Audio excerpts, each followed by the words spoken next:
Så er det unboxing-tid af Glisana-toilettet. Lad os se, hvad der er i kassen. Kommer lige på pause. Der er kabel til noget strøm. Toilettet. Display. Og så er der selvfølgelig toilettet.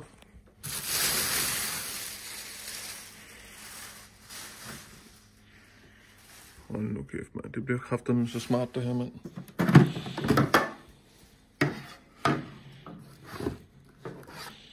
Og der følger faktisk poser med. Jeg synes, jeg læste rigtig meget om, hvad der fulgte med, men jeg kunne ikke finde det, så jeg har købt rigeligt i hvert fald. Men må ikke, de skal blive brugt. Men så er det jo næste step, det er jo at afinstallere toilettet og få trukket noget strøm og monteret det nye. Det vil jeg gå i gang med.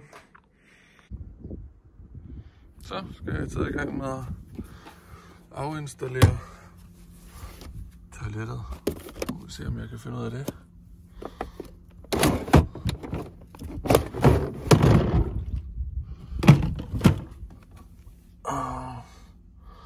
Jeg tænker, det er de skruer herinde, jeg skal have ud. Og noget strøm her.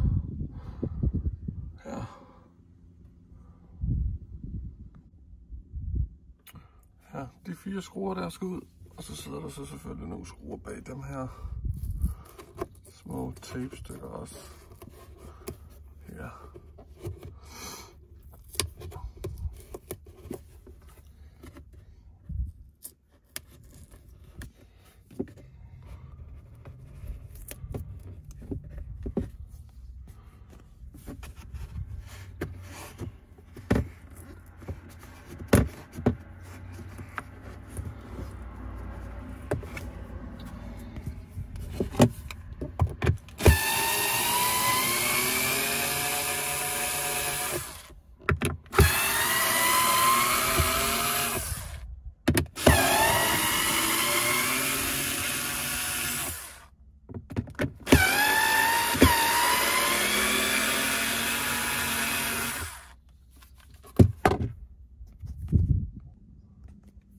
Så er slangen her afmonteret, og strømmen er afmonteret.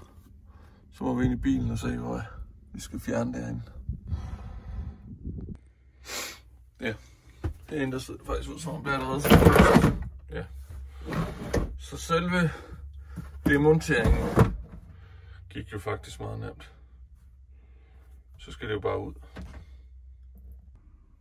Så kom det væk. Og her der er et eller andet hul, hvis nu man havde spildt noget. Så er der noget strøm hernede. Det er perfekt. Så er det bare ind med det nye. Og ja, den her, den skal jo også lige ud en gang her.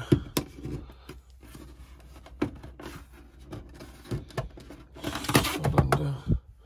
Der skal så skæres et større hul til den anden. Nu skal jeg lige have afsluttet den slange, som gik til toilettet. Den skal selvfølgelig ikke have noget vand mere. Og der er lige pillet det her stykke træ af. Sad med 2 skruer der, og så sad det med nogle skruer herinde i skabet. Og der skal jeg jo så bare lige...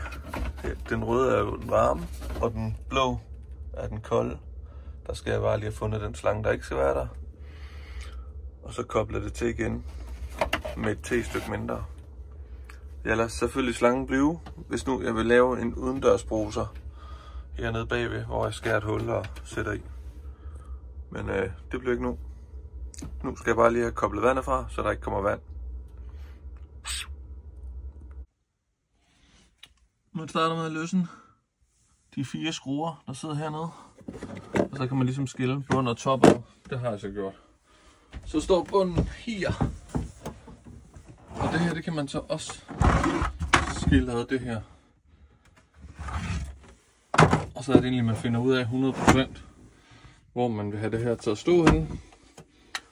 Skruer ned igennem gulvet her. Og så skal toilettet på bagefter. Nu skal jeg trukke noget strøm ind her også.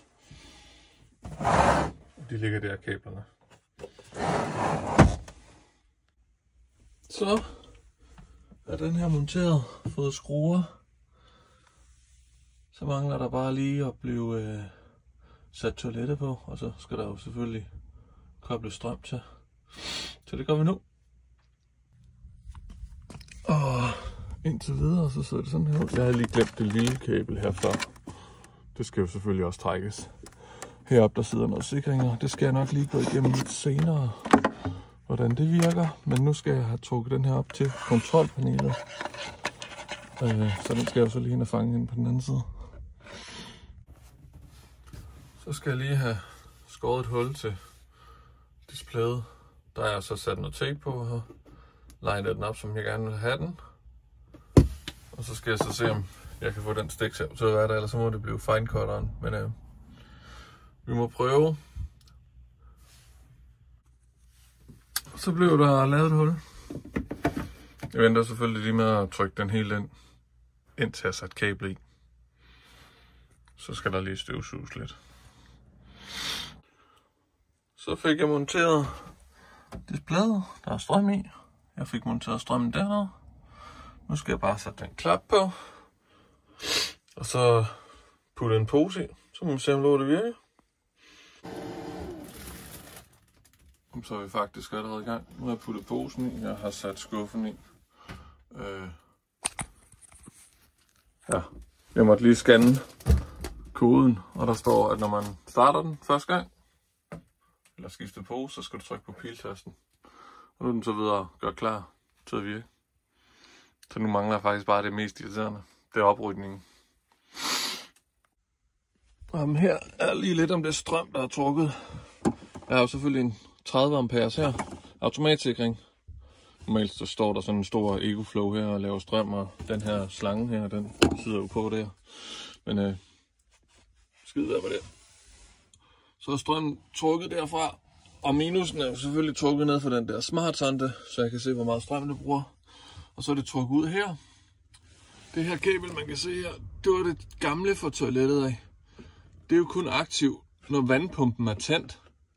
Det vil så sige, at når vandpumpen er slukket, så virker toilettet heller ikke. Og det betyder jo, at det ikke står og bruger strøm unødvendigt. Men det kan vi lige se på udenfor med det relæ, jeg har sat på. Jeg går kablerne så ned til det her relæ, som jeg har købt i Biltema. Og det gør jo så, at når vandpumpen kører, slår den relæet til, så strømmen kan komme igennem. Det gør jo så, at den ikke står og bruger strøm hele tiden. Men nu skal jeg lige skrue det færdigt. Og det her, det er så det færdige resultat. Og relæet sidder deroppe. Hold kæft, det er blevet smukt, mand. Men nu skal vi lige ned og prøve det toilet, om det overhovedet virker. Nu prøver vi lige, om det virker, det toilet her. Her er en masse affald fra vores installation. Sådan der, tror jeg. Så larmer det bare helt vildt. 60 sekunder. Jeg pauser den lige. Jamen, så fik den lavet den første. Jeg kan helt sikkert ikke tage den ud, fordi jeg skulle have trykket klip. Så den hænger nok bare lige her. Det gør den også. Hold kæft, man. Hvor er det smart. Og så er der ren røv og trut i. Det var installationen af Casana toilet. Der kommer ikke mere herfra i dag. Slut!